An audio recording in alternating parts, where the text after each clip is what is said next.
Good morning and welcome to this week's episode of KidsPoint. I'm Austin and I'm so excited to have you tuning in with us this week. Each week we learn a story from the Bible and we know that if it's in the Bible that we can trust that it's true. So let's get ready to learn about Jesus. If there's someone sitting next to you, give them a high five and let's get started.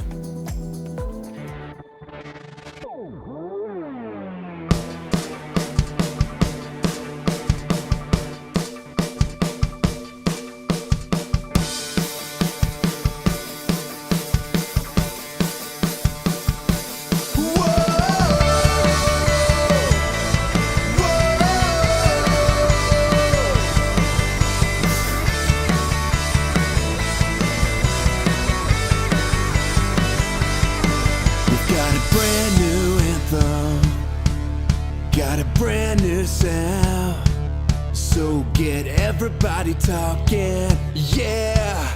We won't stop, we won't wait, we'll stand and sing our Savior's name, our Savior's name.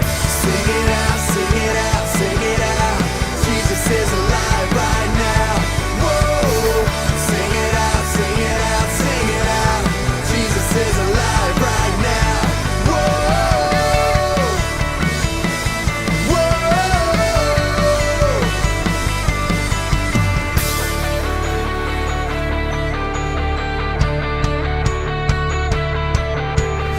Death couldn't beat him, nothing could hold him down. Our God conquered the grave, so come on now, make it loud, everybody shout it out. Jesus is alive right now. Sing it out, sing it out, sing it out, Jesus is alive right now. Whoa, sing it out, sing it out, sing it out, Jesus is alive right now. We won't stop, we won't wait, we'll stand and sing the Savior's name. We won't stop, we won't wait, we'll stand and sing the Savior's name.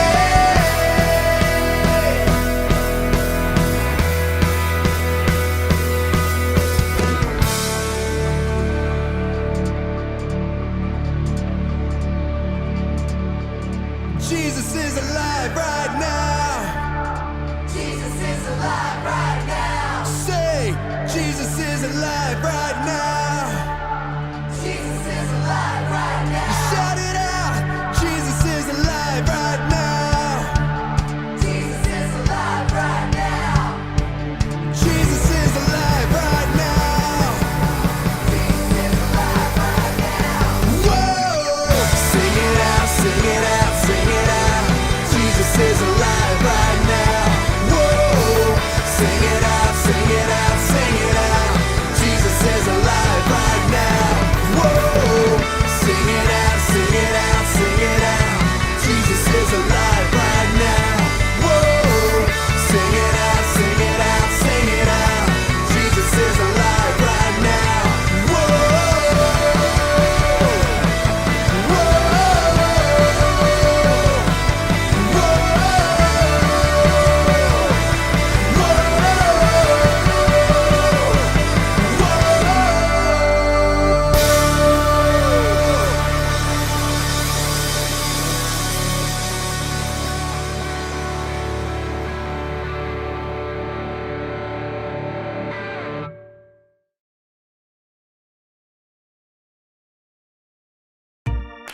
Hey everyone, my name is Brittany and we're so excited you're joining us today. Today we're talking about the story of Gehazi's eyes being opened. Gehazi was kind of freaking out when he and Elisha were surrounded by an enemy army. But Elisha prayed that the Lord would open his eyes, and when he did that, Gehazi saw a much larger army of angels surrounding their enemy. After that, Gehazi wasn't so worried anymore. Many of us need our eyes opened as well. Not our physical eyes, but our spiritual eyes. And when the eyes of our hearts are opened, it allows our trust in Jesus to grow more and more. And that's why today we're saying every day, I can trust Jesus. We're gonna start things off by singing a song together. So let's go ahead, stand up, sing this out with us as loud as you can.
guys sounded so good. Thank you for singing along with us. And now we're going to take some time to watch a Bible story together.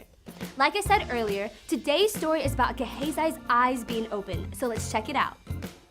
A long time ago, the king of Aram chose a spot for the Israelites to fall into his trap. The ambush was a secret. The Israelites couldn't find it on a map.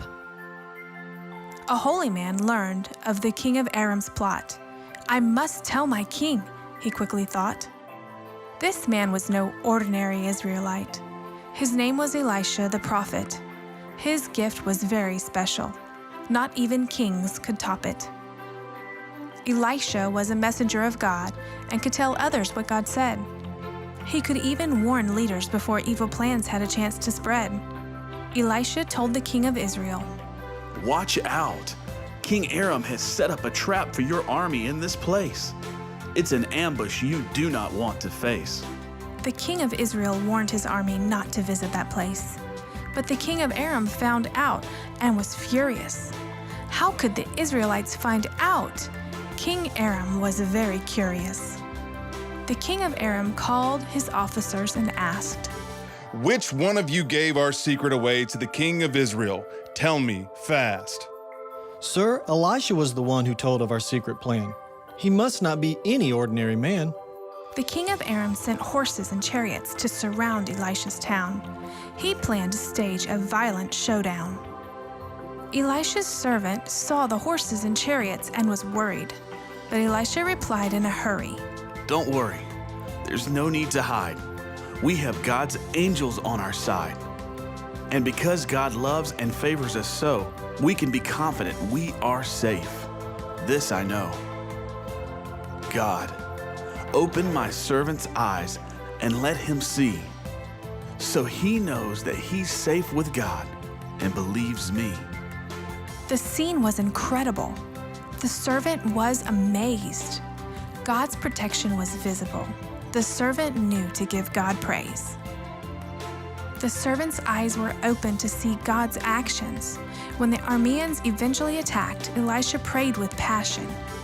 God, make the Arameans blind, so that all they see is darkness before their eyes. The entire Aramean army was blinded by God's power. They followed Elisha straight to the king of Israel in a matter of hours. As they entered the city, Elisha prayed from afar. God, open their eyes so that they see where they are. The king of Israel wanted to defeat the Aramean army, but Elisha had other plans. Send the army back to their king and get ready to prepare them a feast. They've done enough for today and should be released. Because of God's power and protection, the Arameans didn't bother Israel anymore. Remember, no matter what happens, God is fighting our battles in the midst of any war. What an incredible story. Elisha's servant Gehazi was totally freaking out, but then God opened his eyes. Imagine being Gehazi in this story. One second you're surrounded by your enemy, then all of a sudden your enemy is surrounded. How would you feel if you were in this situation? I would encourage you to pause the video here and take a couple minutes to talk about that. And then once you're done talking about it, unpause and continue the video.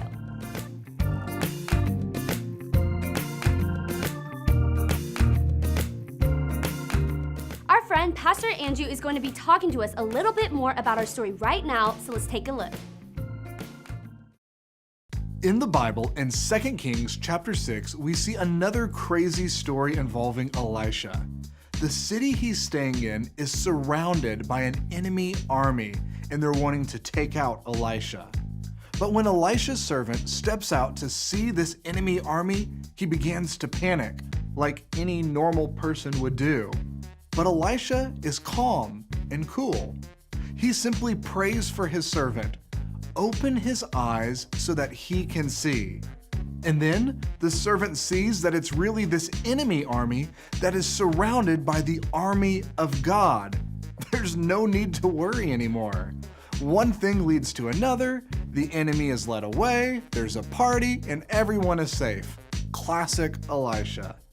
But what's going on here? What's going on with this prayer for the eyes to be open? And what's going on with seeing these angels ready for battle? You know, when I was a boy and I heard this story, I too would pray that I would see some really cool fire warrior angels. And that didn't happen. But that's also not the point of this story. Something much bigger is happening here. You see, all of us have a seeing problem. And I'm not talking about needing to wear glasses, but that kind of works as an example for us. To see, I have to wear contacts or my glasses. If I don't, everything looks blurry to me, kind of like this. Yeah, it's not great. But no matter how good or how bad your physical eyesight is, we also have a spiritual eyesight too. And usually, our spiritual eyes need some major help. Jesus talked about this a lot. He would be in a crowd of people and talk about how the religious leaders were being blind. And he would say to others, "You see, but never know what you are seeing." And then Jesus would say that some people were blessed because they had eyes to see. Now again, Jesus wasn't saying you all need glasses because your eyes are messed up, but he was talking about their spiritual vision. They needed to see something that was impossible for them to see on their own. We have all sorts of amazing machines that help us see things that we could never see on our own. We have night vision goggles that allow people to see even when it's totally dark outside. If you had a pair of these goggles, then you would never stub your toe in the dark again. And then we have infrared goggles that allow us to see the heat coming off of something or someone. It can make you look like you're on fire or glowing these crazy colors. Isn't that awesome? We even have X-rays that allow us to see inside of a person. Think for a moment about how amazing that is, being able to see inside. Whoa. So yeah, there's all sorts of these devices that help us see things that we could never see on our own. And that's what Jesus is talking about. He wants us to know that there's a way of seeing that we could never have on our own. Jesus wants us to know that there's so much more happening all around us that our normal eyes will never be able to see. And even better news, we don't have to have some type of strange goggles to help us see this way. Ever wondered just how exactly God sees things? Introducing the Godgles. This revolutionary, never-before-seen device allows you to see how God sees. Get yours today for the low price of $77.77.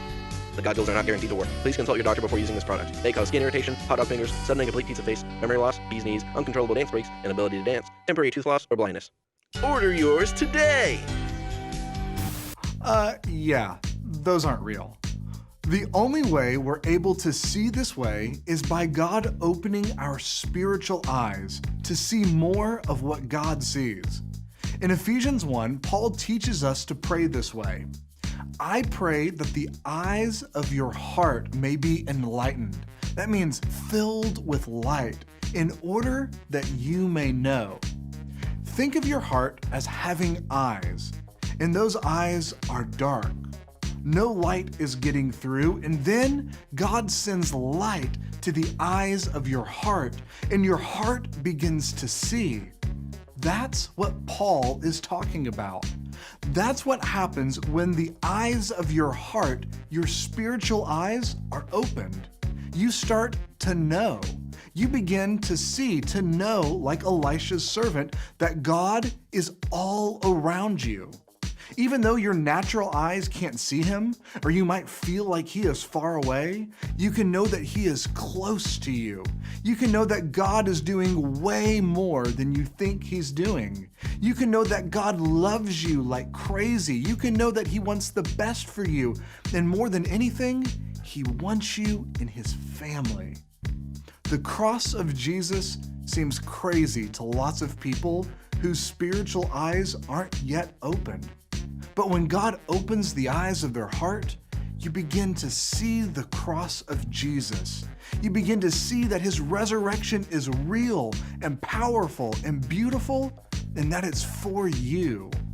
That's the start of the eyes of your heart being opened to see what Jesus has done for you. And after you see this, you know this, then we can pray that God continues to open the eyes of our hearts to see this life more of the way that He sees it. And it allows our trust in Him to grow so that every day I can trust Jesus. Pastor Andrew talked about how there's so much more happening all around us that our normal eyes will never be able to see. But even though your natural eyes can't see God, we know that He is close to us. Have you ever felt like God was far away? And if so, why? I would encourage you to talk with your parent or small group leader about that. And then once you've talked about it for a bit, pray the Ephesians 1 prayer that Paul prays and say, God, I pray that the eyes of my heart would be opened so I can see life how you see it and know that you are always close. When we do this, it allows our trust in Him to grow so that every day we can trust Jesus. So that's it for this week, and thank you so much for joining us, and we'll see you next time. I enjoyed today's story, and I hope that you did too. The great thing about the Bible is that it's literally a big instruction book so that we know what to do. When I'm afraid or I just don't know what I should do, I pray. This week, I challenge you to pray for someone you know. They don't have to be in your household, but pray that God would make them brave and that they would feel His love. He loves you, and I love you, and I can't wait to see you again soon.